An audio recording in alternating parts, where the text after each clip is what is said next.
চতুর্থ শ্রেণীর শিক্ষার্থীদের আরও একটি নতুন ক্লাসে স্বাগতম। আজ আমরা প্রাথমিক গণিত চতুর্থ শ্রেণীর এই বইটির পৃষ্ঠা নং 3-এর একটি অঙ্ক বাকি ছিল, সেই বাকি অঙ্কটি করব। অর্থাৎ আমরা 2 নং অঙ্কটি করব। 2 নং অঙ্কটিতে আমাদের মধ্যে দেখতে পাচ্ছি আমাদের রয়েছে অঙ্কে লিখো। এই অঙ্কে লিখো এই বিষয়টি আমরা করব। এখন অঙ্কে লিখতে হলে আমাদের যে বিষয়টি বোঝা একান্ত দরকার, এই অঙ্কে লিখো এই অংশটুকু আমরা এখন করব। সেটা হলো আমরা সংখ্যা দিয়ে যেই অঙ্ক 1, 2, 3 এই যে আমরা লিখেছি এইগুলি দিয়ে আমরা এই সমাধানটা করব। এই অঙ্কে লিখো অংশটুকু আমরা দেখি কিভাবে করা যায়। আমরা ইতিমধ্যেই জেনেছি কিভাবে অঙ্কে লিখতে হয়।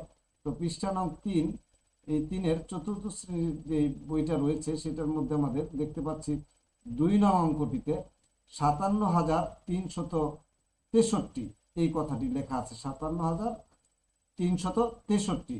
তো 57,363কে আমরা কিভাবে অঙ্কে লিখতে পারি? তো আমরা তো আগেই জানি একক, দশক, শতক এই কথাগুলো। একক, দশক, শতক, হাজার, অযুত, লক্ষ, নিযুত, কোটি। আমরা কোটি পর্যন্ত শিখেছি।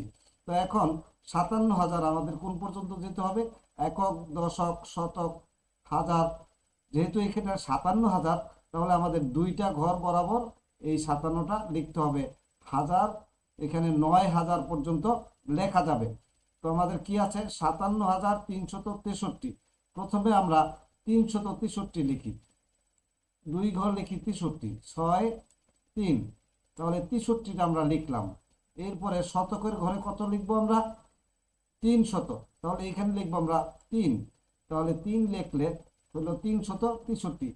এরপরে 57,000, 57,000 এই যে দেখো এখানে লেখা আছে 57,000। তো 57,000 হাজারের ঘরে আমরা 57 কিভাবে লিখি? 5 এবং 7, এইভাবে আমরা 57 লিখি।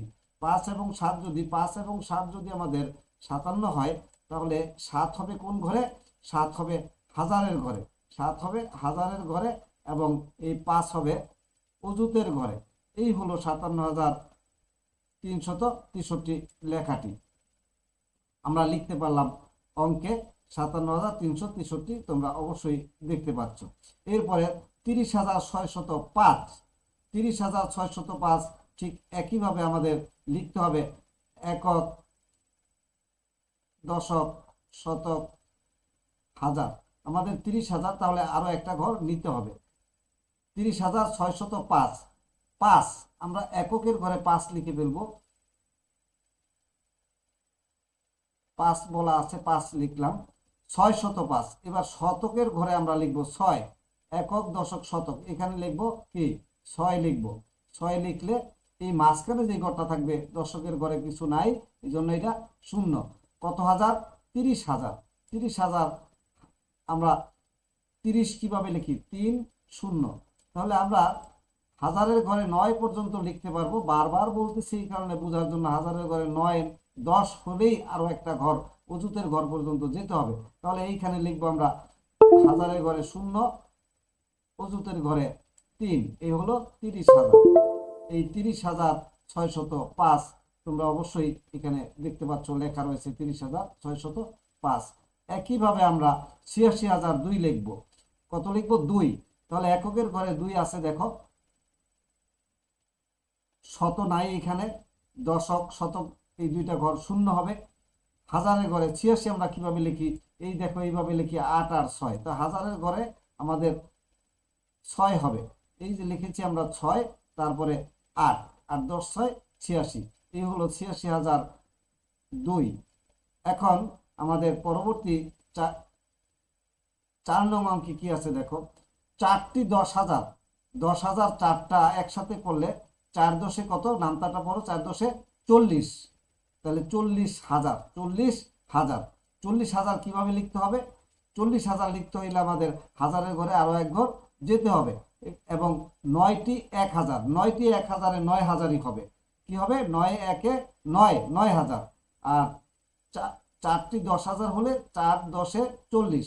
এই জন্য আমরা প্রথমে লিখবো 4টি 10,000 সমান সমান, এই যে দেখো এখানে 4-এর পরে 1,000, এটা গুণ চিহ্ন, এটা গুণ চিহ্ন। তোমরা যদি না বুঝো তাহলে এইভাবেও তোমরা গুণ চিহ্নটা দিতে পারো ক্রস দিয়ে। তাহলে এই 4 গুণ 10,000 কত হবে? গুণ করলে আমাদের হবে 40,000। এরপর 9টি 1,000 হবে, 1,000 দিয়ে এই 9কে গুণ, এই গুণ করলে আমাদের কত হয়? 9 1 9 আর 3টা 0, এই যে 0, তাহলে 9,000। এখন আমাদেরকে বলা হয়েছে কি এগুলো একসাথে করতে, কি বলছে একসাথে আমাদের লিখতে হবে।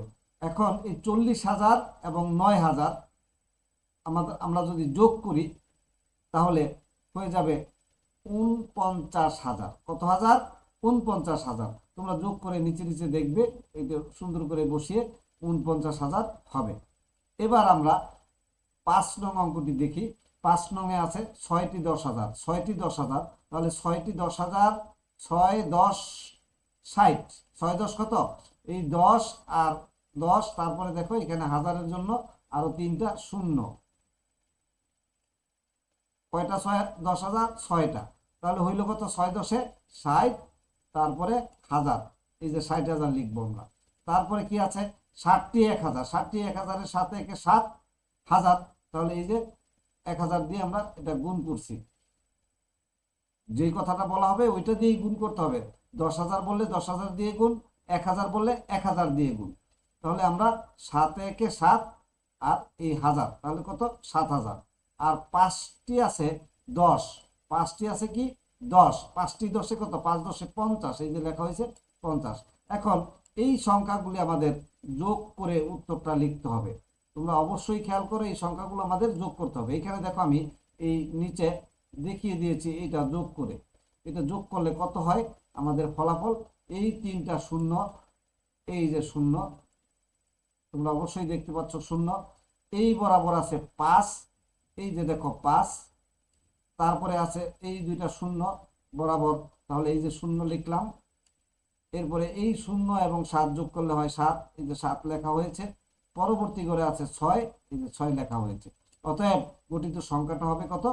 এই 6 7 0 5 0। এটা যদি আমরা পড়ি একক দশক শতক হাজার, তাহলে 67,000, এই দুইটা মিলে আমাদের হাজার, 67,000। শতকের ঘরে কিছু নাই, তাহলে এটাকে পড়তে হবে 50, 67,050।